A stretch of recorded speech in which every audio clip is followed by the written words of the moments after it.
Today we are going to study about spinal cord. This video is for GNM first year and BSc first year students. Anatomy of spinal cord. Spinal cord is located within the vertebral column of the vertebral canal of the vertebral column. हमारे vertebral column में एक canal होती है जहाँ पे spinal cord होती है. Vertebral canal is nothing but it is a vertebral column के अंदर एक होल जैसा होता है जहाँ पर स्पाइनल कॉर्ड होती है. और स्पाइनल कॉर्ड हमारी मेनिंजेस से प्रोटेक्टेड होती है. जैसे ब्रेन हमारा मेनिंजेस से प्रोटेक्टेड होता है वैसे स्पाइनल कॉर्ड भी मेनिंजेस से प्रोटेक्टेड होती है. और 3 तरीके के मेनिंजेस होते हैं, ड्यूरा मैटर, एरिकनॉइड मैटर एंड पाया मैटर. जैसे ही ब्रेन में 3 तरीके के मेनिंजेस है वैसे ही स्पाइनल कॉर्ड में भी 3 तरीके के मेनिंजेस है. और ये मेनिंजेस स्पाइनल कॉर्ड को सराउंड करते हैं and are continuous with the cranial meninges. और ये क्रेनियल मेनिंजेस के साथ ही कंटिन्यूस होते हैं. अब spinal cord is protected by a cushion of fat and connective tissue located in the epidural space, a space between the dura mater and the wall of the vertebral canal. Vertebral canal और spinal cord के बीच में थोड़ा सा space होता है. उस space को हम बोलते हैं एपिड्यूरल स्पेस. और उस स्पेस में बहुत सारे फैटी टिश्यूज़ होते हैं और कनेक्टिव टिश्यूज़ होते हैं जो स्पाइनल कॉर्ड को प्रोटेक्ट कर रहे हैं. Dura mater. अब आपको समझ में आ गया कि ड्यूरा मैटर और वर्टिबल कैनाल के बीच में जो स्पेस है उसको हम बोलते हैं एपिड्यूरल स्पेस. और ड्यूरा मैटर हमारा फर्स्ट मेनिंजेस है या फर्स्ट कवरिंग है, प्रोटेक्टिव लेयर है ऑफ द स्पाइनल कॉर्ड. अब ड्यूरा मैटर फोरामेन मैग्नम से स्टार्ट होता है और एंड हो जाता है सेकेंड सैक्रल वर्टिब्रा पर.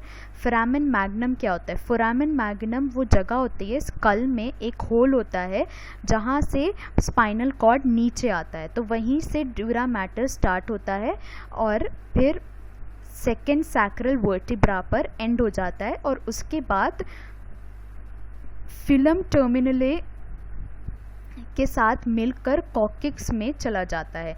फिलम टर्मिनले क्या है मैं भी आपको बताऊंगी.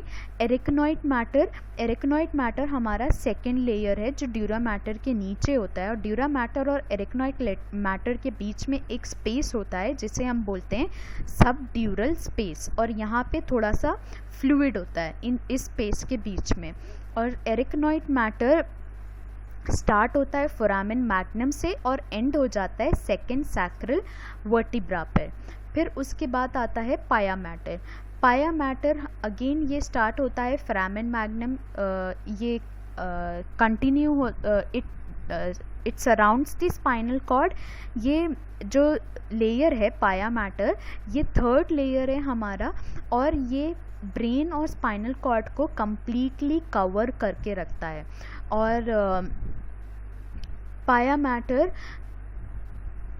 हमारे फर्स्ट लंबर या सेकेंड लंबर वर्टिब्रा पर एंड होने के बाद फिलम टर्मिनले में कन्वर्ट हो जाता है और फिलम टर्मिनले जाकर कॉक्सिक्स के साथ फ्यूज हो जाता है. और एरिकनॉइड मैटर और पाया मैटर के बीच में एक स्पेस होता है जिसको हम बोलते हैं सब एरिकनॉइड स्पेस. यहाँ पर सेरिब्रोस्पाइनल फ्लूइड होता है. इस डायग्राम में आप देख सकते हैं ये सबसे अंदर वाला जो लेयर है दिस इज दी पाया मैटर जो ब्रेन को अच्छे से कवर कर रहा है और स्पाइनल कॉर्ड को भी अच्छे से कवर कर रहा है. ये हमारा पाया मैटर है. पाया मैटर यहाँ पर एंड हो रहा है फर्स्ट लंबर वर्टिब्रा पर और उसके बाद ये फिलम टर्मिनले में कन्वर्ट होकर नीचे जाकर कॉक्सिक्स के साथ मिल जा रहा है.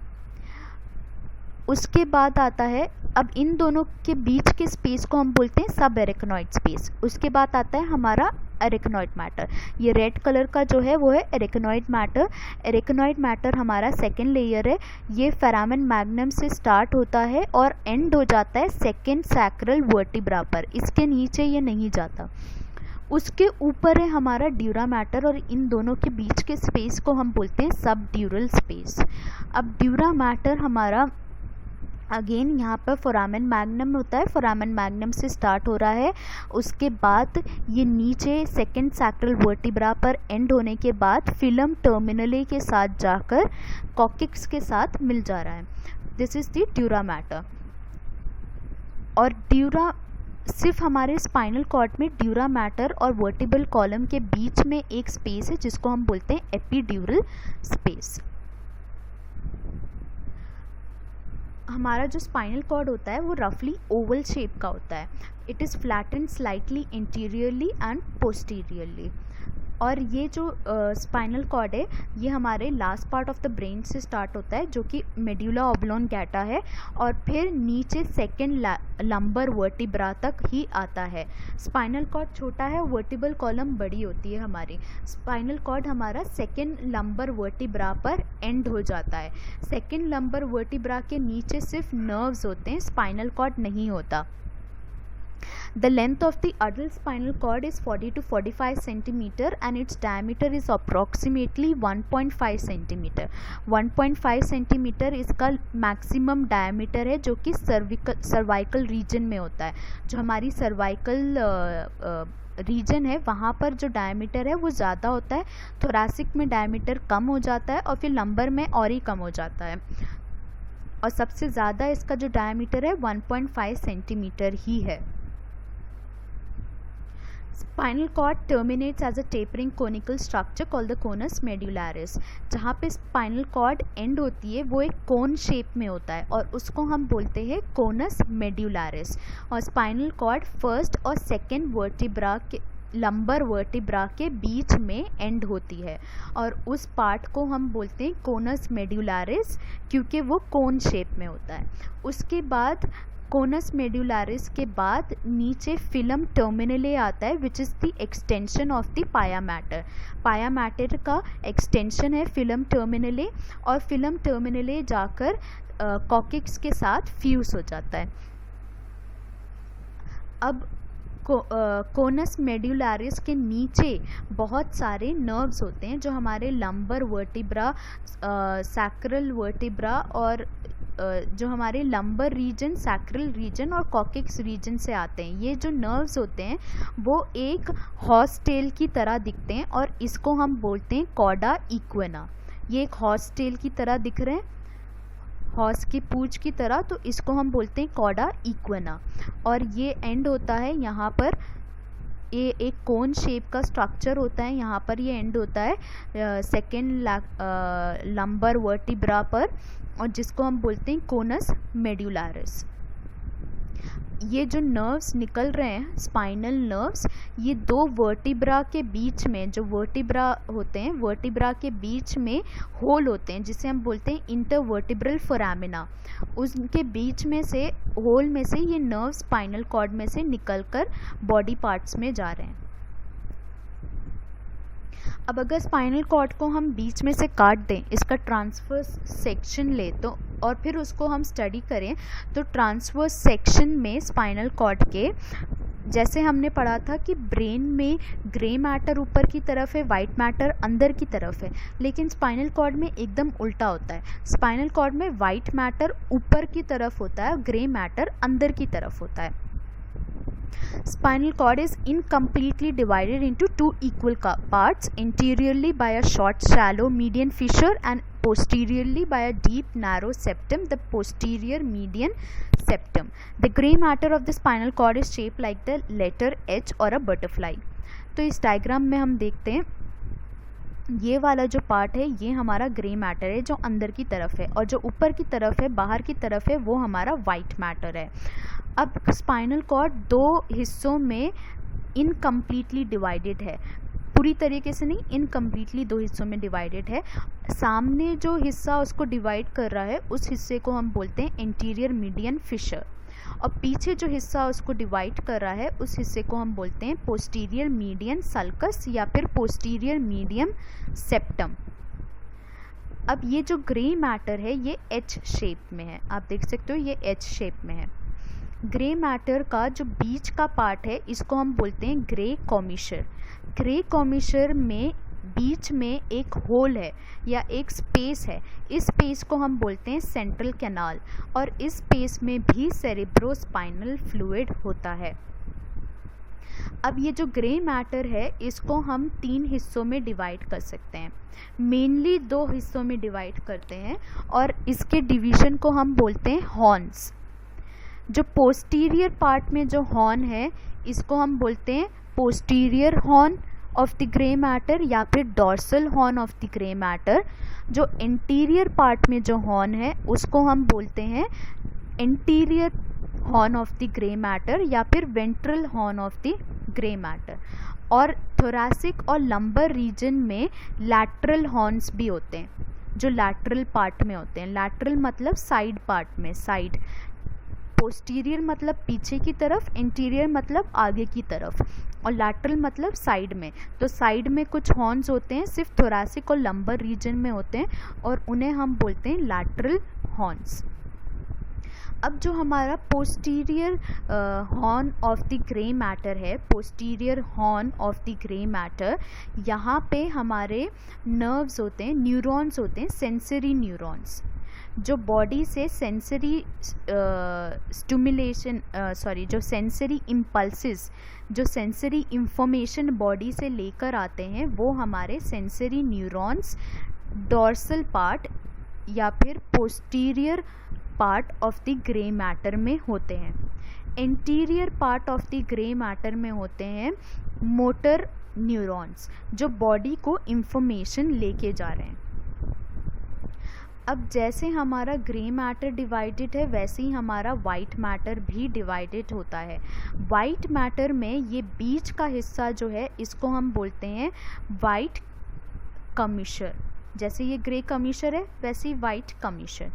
वाइट कमिशर वाइट पार्ट के दोनों हिस्से को जॉइन करता है। अब वाइट कमिशर में भी यहाँ पे आप देखो, ये पोस्टीरियर कॉलम है, ये इंटीरियर कॉलम है, और ये लैटरल कॉलम्स हैं वाइट पार्ट के। अब वाइट पार्ट में ग्रुप ऑफ या बंडल्स ऑफ एक्सॉन्स होते हैं जिन्हें हम बोलते हैं ट्रैक्स। वाइट पार्ट में बंडल्स ऑफ एक्सॉन्स होते हैं जिन्हें हम बोलते हैं ट्रैक्स। अब यहाँ पे दो तरीके के ट्रैक्स होते हैं, सेंसरी ट्रैक्स और मोटर ट्रैक्स। और ये जो ट्रैक्स होते हैं ये इंफॉर्मेशन को ब्रेन तक लेके जाते हैं और ब्रेन से लेकर आते हैं। ये जो ट्रैक्स होते हैं, यहाँ पे जो ट्रैक्स होते हैं, तो बेसिकली जो हमारा ग्रे पार्ट है स्पाइनल कॉर्ड का, वो इंफॉर्मेशन या इम्पल्सेस को बॉडी से लेकर आने का और लेके जाने का काम करता है। और जो वाइट पार्ट है हमारा स्पाइनल कॉर्ड का, वो इम्पल्सेस या इंफॉर्मेशन को ब्रेन से लेके आने का और ब्रेन को लेके जाने का काम करता है।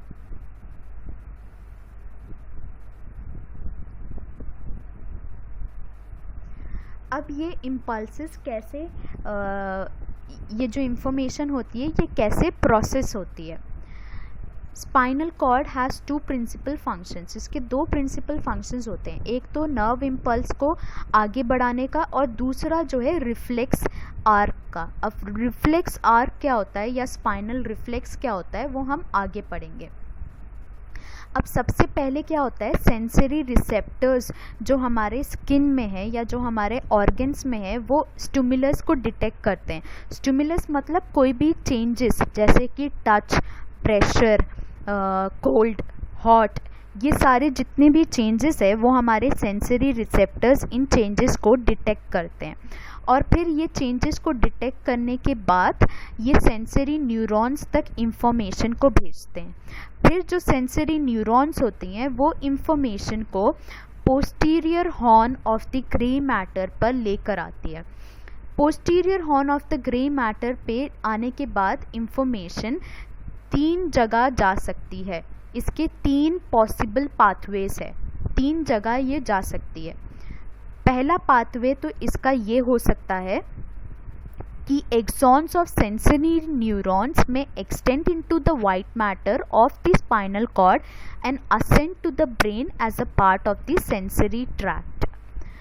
तो पहला पाथवे इसका ये होगा कि ये जो एक्सॉन्स है सेंसरी न्यूरॉन्स की, ये white matter of the spinal cord में चली जाएगी और white matter of the spinal cord से ये ब्रेन में ये सेंसरी ट्रैक्ट के थ्रू ब्रेन में चली जाएगी। दूसरा पॉसिबल पाथ इसका ये है कि axons of the sensory neurons में enter the posterior grey horn and synapse with the interneurons whose axons extends into the white matter of the spinal cord and then ascends to the brain as a part of the sensory tract. दूसरे pathway में ये posterior part of the posterior grey horn में enter करेंगे sensory neurons, और उसके बाद inter neurons के through ये वाइट मैटर में जो एक्सॉन्स है वहाँ पे इंफॉर्मेशन चला जाएगा और वाइट मैटर से ये ब्रेन में चला जाएगा. और तीसरा पाथवे होता है कि axons of sensory neurons may enter the posterior gray horn and synapse with the interneurons that in turn synapse with the somatic motor neurons that are involved in the spinal reflex pathway.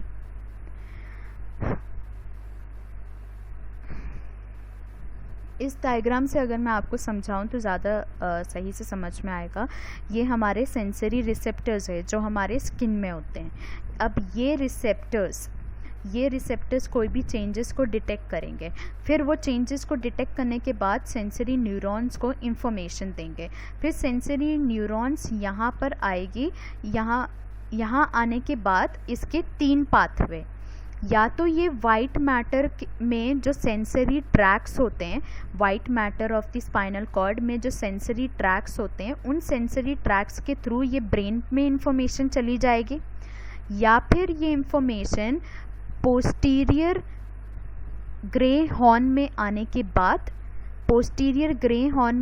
के बाद ये inter neurons से synapse होगी. अब inter neurons क्या होते हैं? Inter neurons वो होते हैं जो 2 न्यूरॉन्स को जोड़ रहे हैं. अब इंटर न्यूरॉन्स से साइनैप्स होने के बाद ये इंटर न्यूरॉन्स इन इंफॉर्मेशन को लेके जाएगा वाइट मैटर पर, और वाइट मैटर से जो सेंसरी ट्रैक्स होती है ये इंफॉर्मेशन को ब्रेन तक लेके जाएगी. और थर्ड पॉसिबल पाथवे इसका ये हो सकता है, या तो ये इंफॉर्मेशन पोस्टीरियर ग्रे हॉर्न में आने के बाद इंटर न्यूरॉन्स से साइनैप्स हो जाए, फिर जो इंटर न्यूरॉन्स है इस इंफॉर्मेशन को एंटीरियर ग्रे हॉर्न्स तक लेकर जाए, और एंटीरियर ग्रे हॉर्न्स में जो मोटर न्यूरॉन्स है वो मोटर न्यूरॉन्स स्पाइनल कॉर्ड से होते हुए, स्पाइनल नर्व से होते हुए ये इंफॉर्मेशन को स्केलेटल मसल्स पे लेके जाए और स्केलेटल मसल्स कॉन्ट्रैक्ट हो और मूवमेंट हो. और इस पाथ को, ये जो थर्ड पाथ है, इस पाथ को हम बोलते हैं रिफ्लेक्स आर्क. इसके बारे में हम और डिटेल में पढ़ेंगे. Reflex arc. तो 3 पॉसिबल पाथवे, या तो इंफॉर्मेशन स्पाइनल कॉर्ड में आने के बाद वाइट मैटर में जो सेंसरी ट्रैक्स होते हैं, सेंसरी ट्रैक्स के थ्रू ब्रेन में चली जाएगी, या फिर इंफॉर्मेशन स्पाइनल कॉर्ड में आने के बाद डॉर्सल या पोस्टीरियर ग्रे हॉर्न में जाकर इंटर न्यूरॉन से साइनैप्स होगी. इंटर न्यूरॉन्स के बाद अगेन वाइट मैटर के जो सेंसरी ट्रैक्स है उसके थ्रू ब्रेन में चली जाएगी, या फिर ये इंफॉर्मेशन पोस्टीरियर ग्रे हॉर्न्स में आने के बाद इंटर न्यूरॉन्स से साइनैप्स होने के बाद एंटीरियर ग्रे हॉर्न्स में आएगी. एंटीरियर ग्रे हॉर्न से ये इंफॉर्मेशन मोटर नर्व्स लेके जाएंगे, और मोटर नर्व्स स्केलेटल मसल्स तक लेके जाएंगे, और स्केलेटल मसल्स में कॉन्ट्रैक्शन होगा और मूवमेंट होगा. तो ये इस पाथ को, जो थर्ड पाथ है, उस पाथ को हम बोलते हैं स्पाइनल रिफ्लेक्स आर्क. इसके बारे में हम और डिटेल में पढ़ेंगे. अब जो हमारा मोटर,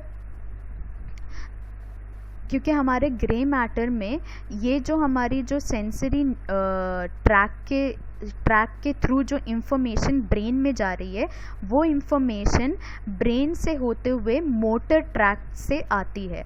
मोटर ट्रैक से आती है एंटीरियर ग्रे हॉर्न्स में, पहले तो वाइट मैटर में आती है, फिर वाइट मैटर से एंटीरियर ग्रे हॉर्न्स में आती है, फिर ग्रे हॉर्न्स से होते हुए ये मोटर न्यूरॉन्स लेकर जाते हैं स्केलेटल मसल्स तक. तो कभी कभी स्पाइनल कॉर्ड खुद से भी एक्शन करता है, जिसे हम बोलते हैं स्पाइनल रिफ्लेक्स एक्ट. और ज़्यादातर ऐसा होता है कि इंफॉर्मेशन ब्रेन तक जाती है, फिर ब्रेन से नीचे आती है, नीचे वाइट मैटर पे, फिर वाइट मैटर से ग्रे मैटर पे, और फिर उसके बाद बॉडी पार्ट्स पे। ऐसा ज़्यादातर होता है, लेकिन कभी कभी कुछ कुछ कंडीशंस में स्पाइनल कॉर्ड खुद ही एक्ट करती है और जितनी भी इंफॉर्मेशन है मोटर न्यूरॉन्स के थ्रू वापस से स्केलेटल मसल्स में आ जाती है। So this was about the processing of the sensory input and motor input, कैसे प्रोसेस होता है।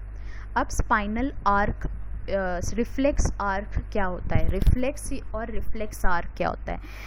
एक जो सडन मूवमेंट होता है, involuntary unplanned sequence of action that occurs in response to a particular stimulus such as pulling away your hand from a hot surface before you even feel that it is hot. एकदम जो sudden action होता है, जो involuntary होता है, जो हम बिना सोचे करते हैं, एकदम से जो सडन एक्शन होता है, उस एक्शन को हम बोलते हैं रिफ्लेक्स। और ये एक्शन, इस एक्शन में हमारा ब्रेन इन्वॉल्व नहीं होता। इस एक्शन में स्पाइनल कॉर्ड खुद ही एक्ट करती है और मोटर न्यूरॉन्स के थ्रू मैसेज को भेजती है, और इसके पाथवे को हम बोलते हैं रिफ्लेक्स आर्क। रिफ्लेक्स आर्क में क्या क्या चीज़ें होती हैं। पहले जो सेंसरी रिसेप्टर्स होते हैं वो इंफॉर्मेशन को सेंसरी न्यूरॉन्स तक पहुंचाते हैं, फिर सेंसरी न्यूरॉन्स इस इंफॉर्मेशन को लेकर जाती है पोस्टीरियर ग्रे हॉर्न्स तक। पोस्टीरियर ग्रे हॉर्न्स में जो इंटर न्यूरॉन्स है उससे साइनैप्स होते हैं ये इंफॉर्मेशन। इंटर न्यूरॉन से सोमैटिक मोटर न्यूरॉन्स तक जाते हैं। Somatic motor neurons are present in the anterior grey horns, और एंटीरियर ग्रे हॉर्न से इंफॉर्मेशन सोमैटिक मोटर न्यूरॉन्स लेकर जाते हैं स्केलेटल मसल्स तक, और वहाँ पर एकदम से एक्शन होता है। तो ये है हमारा रिफ्लेक्स आर्क।